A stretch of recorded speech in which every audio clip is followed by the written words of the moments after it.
സ്നേഹപ്പെട്ട എല്ലാവർക്കും വേറിട്ട കാഴ്ചകളിലേക്ക് സ്വാഗതം. തലസ്ഥാന നഗരിയിൽ തമ്പാനൂരിൽ നിന്ന് വഴുതക്കാട്ടേക്കും ചെങ്കൽച്ചൂളയിലേക്കും വഴിതിരിയുന്നിടത്താണ് അരിസ്റ്റോ ടൂറിസ്റ്റ് ഹോമിന്റെ പേരിൽ പ്രസിദ്ധമായ അരിസ്റ്റോ ജംഗ്ഷൻ.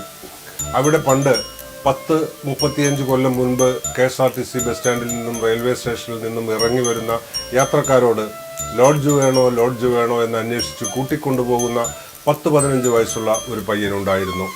അങ്ങനെ കിട്ടുന്ന ചില്ലറ കാശ് കൊണ്ട് തൻ്റെ മുത്തും പൊന്നുമായ അനുജത്തിമാർക്ക് സ്ലൈഡും റിബണും കൺമഷിയും വാങ്ങിക്കൊടുത്തും ശ്രീകുമാറിലും ന്യൂ തിയേറ്ററിലും വരുന്ന സിനിമകൾ കണ്ടും കുടുംബം പുലരാൻ അധ്വാനിച്ച് കഷ്ടപ്പെടുന്ന അമ്മയുടെ ചീത്തവാക്കുകൾ കേട്ടും കഴിഞ്ഞിരുന്ന ആ പയ്യന്റെ ഉള്ളിൽ പാട്ടുകളുടെ ഒരക്ഷയഖനി ഒളിഞ്ഞിരുന്നു എന്ന് അന്നാരും അറിഞ്ഞിരുന്നില്ല. വേറിട്ട കാഴ്ചകളുടെ ഈ അധ്യായത്തിൽ നമ്മുടെ അതിഥിയായി എത്തുന്ന അരിസ്റ്റോ സുരേഷ് എന്ന തമ്പാനൂർ സുരേഷ് ഇന്ന് മലയാളികൾക്കെല്ലാം സുപരിചിതനാണ്. മുത്തേ പൊന്നേ പിണങ്ങല്ലേ, എന്തേ കുറ്റം ചെയ്തു ഞാൻ പ്രതീക്ഷിക്കാതെയോ അല്ലെങ്കിൽ ഞാൻ ശ്രമിക്കാതെയോ ബോബി സാറും സൈൻ സാറിൻ്റെ അല്ലെങ്കിൽ നിവിൻ പോളി സാറിൻ്റെ ഒക്കെ ഒരിതാണ് പറയുമ്പോൾ സൈൻ സാറിനെ കുറിച്ച് തന്നെ പറയണം. ഇങ്ങനെ ഒരാളിൽ നിന്നും അങ്ങനെ ഒരു കുടിയനെ രൂപപ്പെടുത്തിയെടുത്തത് സംവിധായകൻ്റെ കഴിവാണ്. സൈൻ സാർ പറഞ്ഞുതരും, ഇങ്ങനെയാണ് അഭിനയിക്കേണ്ടത്, ഇതുപോലെ അഭിനയിക്കണം പറഞ്ഞു തരും. സാർ അതുപോലെ ചെയ്ത് ആദ്യം കാണിച്ചു തരും. എങ്കിലും ക്യാമറയൊക്കെ സ്റ്റാർട്ടും ആക്ഷനൊക്കെ പറയുമ്പോൾ നമ്മളൊന്ന് കിടുങ്ങും. ഇപ്പോൾ പലതും പലതും ആദ്യം ചെയ്തത് പലതും പുറത്ത് വരാതെയാവും. അപ്പോൾ അവിടെ നിവിൻ സാറിൻ്റെ സഹായം വളരെ വലിയ പങ്കായി. പിന്നെ ഈ കണ്ണടിക്കുന്ന സീനൊക്കെ സൈൻ സാർ പറഞ്ഞു തന്നത് ഞാൻ അത് പലപ്പോഴും വിട്ടുപോയിട്ടുണ്ട്. ഒടുവിൽ ആ സമയമാകുമ്പോൾ നിവിൻ സാർ കണ്ണടിച്ച് കാണിച്ചു തരികയും ചെയ്യും. പിന്നെ ക്യാമറ എൻ്റെ മുഖത്ത് മാത്രം ആയതുകൊണ്ട് ഞാൻ കണ്ണടിക്കുന്നത് മാത്രമേ വരുന്നുള്ളൂ.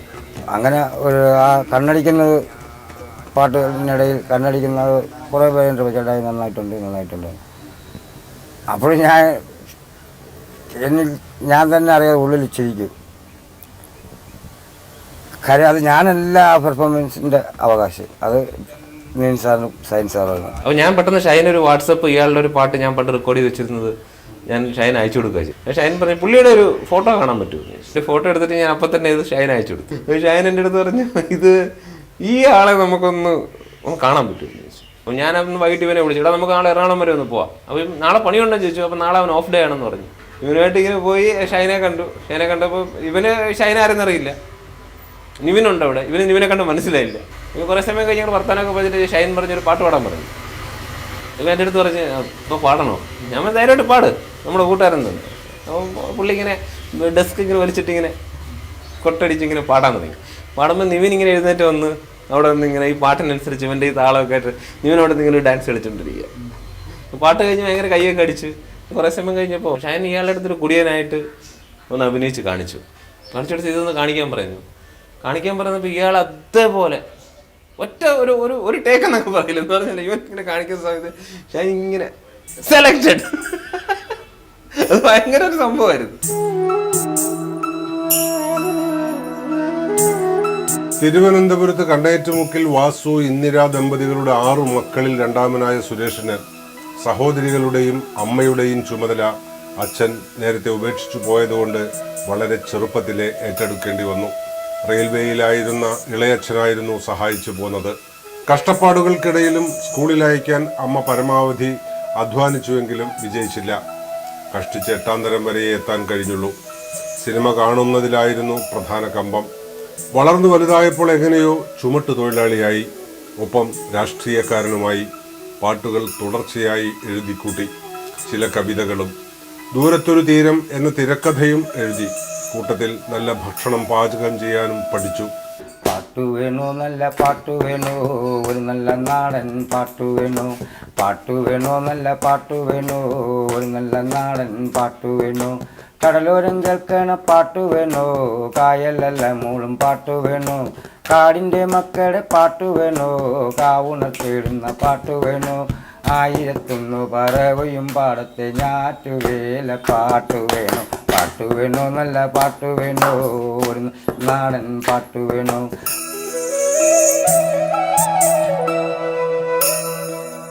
ഒരു 5 മണിക്കെങ്കിലും എഴുന്നേൽക്കണം, 6 മണിക്ക് മുമ്പേ അവിടെ അറ്റൻഡ് ആവണം. അപ്പം അങ്ങനെ ഞങ്ങളുടെ ജോലിയുടെ സ്വഭാവം. ശരിക്കും ഞാനൊരു കുഴിമടിയനാണ്. കുഴിമടിയനെന്ന് പറഞ്ഞാൽ ജോലിക്ക് ഞാൻ മിക്ക ദിവസങ്ങളിലും സിനിമ വരുന്നതിന് മുമ്പേ മിക്ക ദിവസങ്ങളിലും ഞാൻ അറ്റൻഡാണ്. നമ്മൾ സിനിമയിൽ അഭിനയിക്കാൻ പോകുമ്പോൾ തലേ ദിവസം തന്നെ പ്രൊഡക്ഷനിലെ അസിസ്റ്റൻറ്റുമാർ പറയും, ചേട്ടാ രാവിലെ 6 മണിക്ക് പോകണം, ചേട്ടാ നേരത്തെ എഴുന്നേൽക്കണം. ഇപ്പോൾ സിനിമയ്ക്ക് പറഞ്ഞാൽ ഒറ്റ വാക്കേ ഉള്ളൂ, 6 മണിക്ക് ഉണ്ടാവണമെന്ന് പറഞ്ഞാൽ ഉണ്ടാവണം. അപ്പോൾ ഈ 6 മണിക്ക് പോകാൻ വേണ്ടിയിട്ട് പിന്നെ ഞാൻ 4 മണിക്ക് ഉണർന്ന് ഉറങ്ങാതെ ഇരുന്ന് കുളിച്ച് അങ്ങനെയൊക്കെയാണ് പോകുന്നത്. അതുപോലെ ഞാൻ ജോലിക്ക് അങ്ങനെ പോകാറില്ല, മടിയനാണ്, താമസിച്ചൊക്കെ ആയിരിക്കും ചെയ്യുന്നത്. പിന്നെ ഇവർക്കൊക്കെ അറിയാം, കൂട്ടുകാർക്കൊക്കെ അറിയാം, രാത്രി മുഴുവൻ ഇരുന്ന് എഴുത്താണ് പണി. എനിക്ക് ഞാൻ എഴുതുന്നത് രാത്രി സമയങ്ങളാണ്, നിശബ്ദമായ സമയങ്ങളാണ്. കൂട്ടുകാരുടെ ഒഴിവായി കിട്ടുമ്പോൾ തന്നെ ഒരു 10-11 മണിയൊക്കെ ആവും. പിന്നെ ഇവരെല്ലാം പോയി കഴിഞ്ഞിട്ട് ആണ് ഞാൻ ഒറ്റയ്ക്ക് ഉള്ള സമയത്താണ് നമുക്ക് എഴുതുന്നത്. കൂട്ടത്തിൽ ഇപ്പോൾ കൂട്ടുകാർ തൊട്ടടുത്ത മുറിയിരുന്നാലും എനിക്ക് എഴുതുന്നത് തന്നെ ഞാൻ ഇവിടെ നിന്ന് എഴുതും. അതിനെക്കാട്ടി ആരുമില്ലായിരിക്കുന്ന ശബ്ദത്തിൽ എഴുതുമ്പോൾ കൂടെ പാടാം. ഞങ്ങൾ 2 രാഷ്ട്രീയ പാർട്ടിയാണെങ്കിലും ഞങ്ങൾ സ്വന്തം സഹോദരങ്ങളെ പോലെയാണ് കഴിഞ്ഞു പോകുന്നത്. ഒരു 10-35 കൊല്ലം കൊണ്ട് എനിക്കറിയാം. എൻ്റെ കൂടെ കൊച്ചിലേക്ക് നമ്മൾ നാടകം അഭിനയിക്കുകയും ഇതിലോട്ട് കുറച്ച് ശൈലിയൊക്കെ ഉണ്ടായിരുന്നു പുള്ളിക്ക്, കഥ എഴുത്തും പാട്ടും ഒക്കെ ഉണ്ടായിരുന്നു.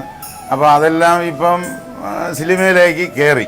സുരേഷ് ഇന്ന് സിനിമയിൽ കയറി അഭിനയിക്കുന്നുണ്ടെങ്കിലും ഇന്ന് ഞങ്ങളുടെ കൂടെ എപ്പോൾ വന്നിരുന്നാലും ഇവിടെ ഉണ്ട്. യൂണിയൻ ചുമട്ട് തൊഴിലാളിയാണെങ്കിലും ആ ഒരു രീതിയല്ല, കൂലി വാങ്ങുന്ന കാര്യത്തിൽ എന്നാലും ജനങ്ങളെ സേവിക്കുക എന്നാണ് പുള്ളിയുടെ മെയിൻ കാര്യം. വേറെ തർക്കങ്ങൾ എന്തെങ്കിലും വന്നെങ്കിൽ പുള്ളി പെട്ടെന്ന് തന്നെ പരിഹാരം ഉണ്ടാകും. ജോലിയായിട്ട് വരും. ഞങ്ങളൊരു ഫ്രീ ആണെങ്കിൽ പുള്ളി 2 പ്രാവശ്യം നമ്മുടെ ഓഫീസിൽ വരും, കാര്യങ്ങളൊക്കെ ചോദിക്കും, തമാശ പറയും. വളരെ നല്ല സ്വഭാവം. കാടുകരയുന്നേ കാടിൻ്റെ മക്കൾ കരയുന്നേ, കട്ടുതിന്നാൻ നാട്ടുകൂട്ടം വേട്ടയാടിയ നൊമ്പരങ്ങൾ, കോലം കെട്ടി ഉറഞ്ഞു തുള്ളി മയങ്ങി വീഴണ കണ്ടിട്ടയ്യോ കാടുകരയുന്നേ കാടിൻ്റെ മക്കൾ കരയുന്നേ.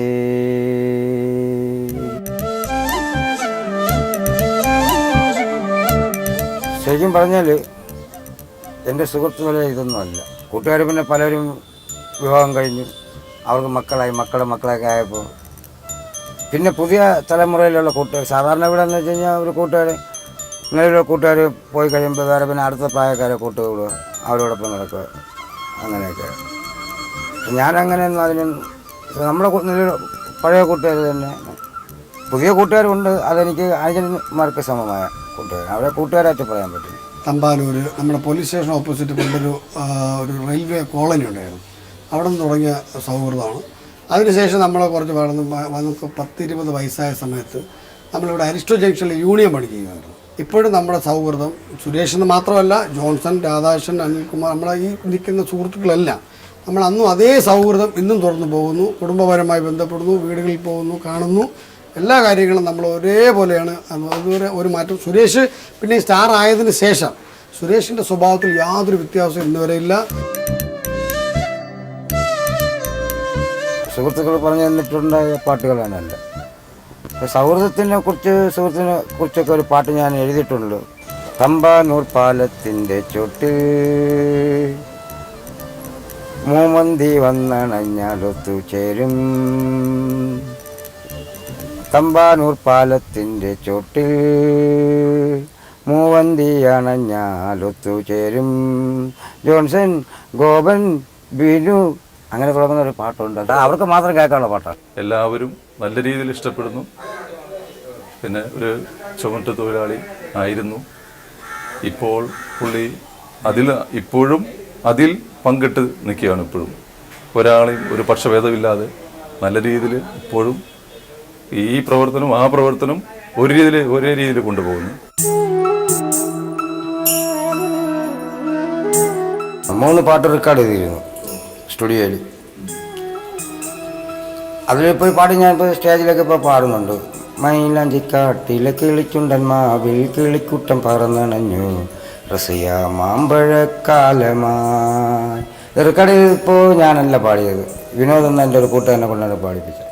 കാര്യം അവരാണ് എന്നെ ആദ്യം പാട്ടുകാരൻ എഴുത്തുകാരനാക്കിയത്. തെയ്യക്കന്തോം തക തെയ്യക്കന്തോം തെയ്യക്കന്തോം തക തെയ്യക്കന്തോം താനേ താനേ താനാ തനേ തന്തിനെ താനീനെ താനാന താനേ താനേ താനാ തനേ തന്തിനെ താനീനെ താനാന തെയ്യക്കന്തോം തക തെയ്യക്കന്തോം തെയ്യക്കന്തോം തക തെയ്യക്കന്തോം. പാട്ട് എക്കാലത്തും സുരേഷിനോടൊപ്പം ഉണ്ടായിരുന്നു. വരേണ്യവർഗത്തിന്റെ വ്യാകരണ വഴക്കത്തിലോ സരിഗമച്ചിട്ടയിലോ പഠിച്ചതല്ല. ആത്മാവിന്റെ ആഴങ്ങളിൽ നിന്ന് സ്വാഭാവികമായി ഊറി വരുന്ന വരികളിൽ പദ ജടിലതകളില്ല. സംഗീതത്തിന്റെ സങ്കീർണമായ സാങ്കേതിക സംഗതികളില്ലാതെ നാടൻ ശീലുകളിൽ താൻ തന്നെ ഈണം പകരുന്നതുകൊണ്ട് അവ ആർക്കും അനായാസം പാടി രസിക്കാനും കേട്ട് ആസ്വദിക്കാനും ആവുന്നു. ഈ 47 വയസ്സിനിടയ്ക്ക് 500ഓളം പാട്ടുകൾ എഴുതി ചിട്ടപ്പെടുത്തി കഴിഞ്ഞു.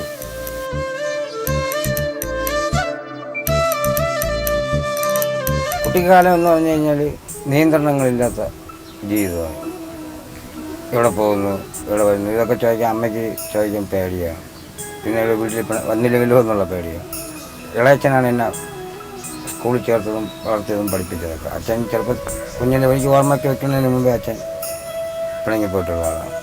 പിന്നീട് പലപ്പോഴും അച്ഛനെ കണ്ടിട്ടുണ്ട്, എങ്കിലും കൂടുതൽ അറ്റാച്ച്ഡ് ഇളയച്ചനായിട്ടാണ്. പെൺമക്കളുടെ കൂടെ ഉള്ളൊരു മകനാണ് അവൻ, നല്ല നിലയ്ക്ക് വരണം എന്നുള്ളൊരു വലിയൊരു ആഗ്രഹം ഉണ്ടായിരുന്നു. അതിനു വേണ്ടിയിട്ട് അവനെ പഠിക്കാനായിട്ട് ഞാൻ കൊണ്ടുവന്ന് ക്ലാസ്സിനകത്ത് കൊണ്ടുവന്ന് സ്കൂളിനകത്ത് കൊണ്ടുവന്ന് അവൻ്റെ ക്ലാസ്സിൽ കൊണ്ടുവന്ന് ഇരുത്തി സാറിനെ ഏർപ്പാടാക്കിയിട്ട് ഞാൻ വരും. ഞാൻ ഈ കടകളിലൊക്കെ വെള്ളം കോരി കൊടുക്കാനായിട്ട് പോകും. അപ്പോഴവിടെ ആരെങ്കിലും വന്നു പറയും, ചേച്ചിയുടെ മോൻ സുരേഷ് അതാ ഇഷ്ടവും മുക്കിൽ നിൽക്കുന്നു കേട്ടാ, അവൻ റൂമിൽ ആൾ വിളിച്ചും കൊണ്ട് നിൽക്കുന്നു പൈസയ്ക്ക് വേണ്ടിയിട്ട് എന്ന് പറയും. ഞാൻ അവിടുന്ന് ഓടി കതച്ചിഞ്ഞ് വരുമ്പോഴത്തേക്ക് എന്നെ കാണുമ്പം കയറി ഒളിച്ചു കളയും. സിനിമ കാണാനാണ് അവൻ മെയിനായിട്ട് പൈസ ഉണ്ടാക്കുന്നത്. പിന്നെ സഹോദരങ്ങൾ, ഇളയ സഹോദരങ്ങളെന്ന് പറഞ്ഞാൽ അവൻ്റെ ജീവനാണ്. അവർ ഇപ്പോഴാണ് അവൻ അവർക്ക് വേണ്ടിയിട്ടൊന്നും കൊടുക്കാത്തത്. ഇതിനു മുമ്പ് കുറച്ച് ചെറുതായിരിക്കുമ്പം പിള്ളേർ എന്ത് വേണമെന്ന് പറഞ്ഞിരുന്നാലും അവൻ അപ്പോൾ കുറച്ച് കഴിയട്ടെ ഇപ്പം മാറ്റം തരാം. ഏതെങ്കിലും ഒരു ട്രെയിൻ വരും, അതിൽ ആൾക്കാർ ഇറങ്ങി വരും. അപ്പം എല്ലാവരും സാറേ റൂമിനാണോ എന്ന് ചോദിക്കും. എനിക്ക് മറ്റുള്ളവന്മാരുടെ അടുത്ത് പറയും, എടേ ആ പറഞ്ഞ പാർട്ടി എനിക്കുള്ളതാണ്, എൻ്റെ സഹോദരി ഇന്നത് ആവശ്യപ്പെട്ടിരിക്കുകയാണ് എൻ്റെ അടുത്ത്, അതുകൊണ്ട് എനിക്കത് വാങ്ങിച്ചു കൊടുക്കണം, അതിന് വേണ്ടിയിട്ട് എനിക്ക് ആ വരുന്ന പാർട്ടി എനിക്ക് വേണം റൂമിന്. ആ കിട്ടുന്ന കാശ് അങ്ങനെ അവർ പറയുന്ന സാധനം വാങ്ങിച്ചു കൊടുത്തിട്ട് അന്ന് അവൻ വീട്ടിനകത്ത് ഇരിക്കുകയുള്ളൂ. അത്ര നല്ലൊരു പയ്യനായിരുന്നു.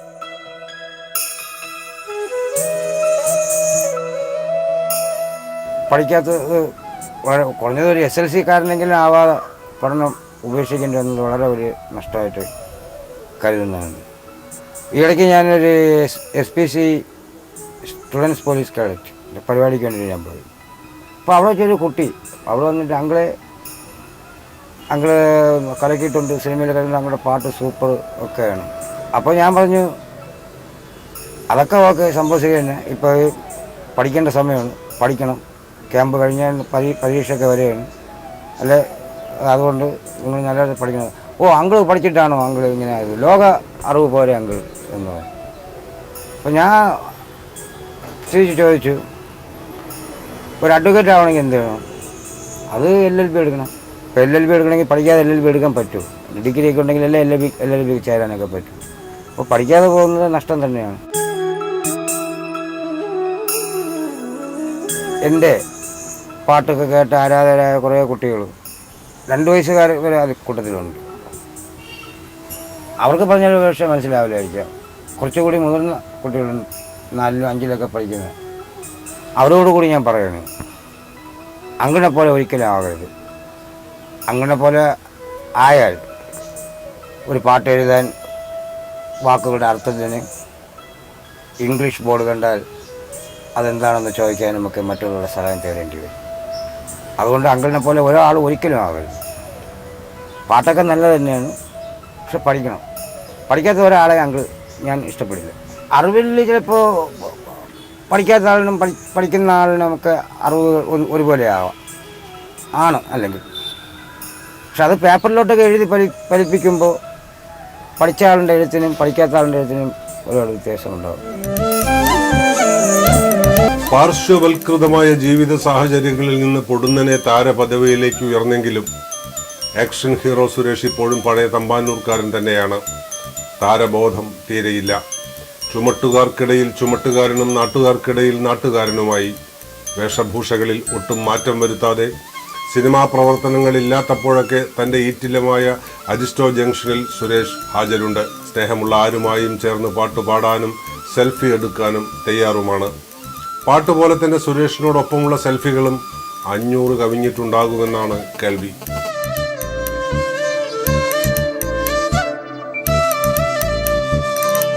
ഞാൻ ആദ്യമായിട്ട് എഴുതുന്നത് ഒരു സരസ്വതിയുടെ ശ്ലോകമാണ്.